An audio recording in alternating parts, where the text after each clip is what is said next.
Cela s'est passé ce jour-là. Antoine Joguet. 4 avril et 4 dates au programme aujourd'hui dans notre revue historique quotidienne. On commence en 1914 avec la naissance d'une enfant qui deviendra l'une des plus grandes écrivaines du XXe siècle, Marguerite Duras. Elle est notamment réputée pour avoir écrit Un barrage contre le Pacifique, L'Amant ou encore Moderato Cantabile. Elle fait ensuite une carrière dans le cinéma en tant que réalisatrice.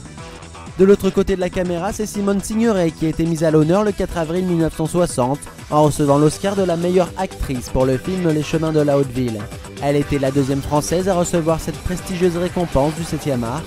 Il faudra attendre 48 ans à Marion Cotillard pour voir une nouvelle française glaner la statuette en or.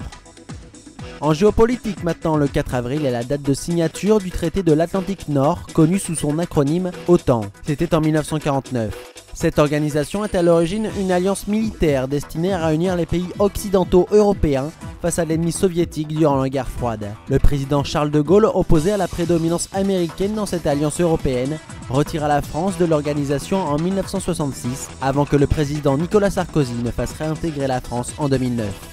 Enfin, le 4 avril 1968, Martin Luther King était assassiné à Memphis, leader noir de la lutte contre la ségrégation raciale qui sévit aux États-Unis.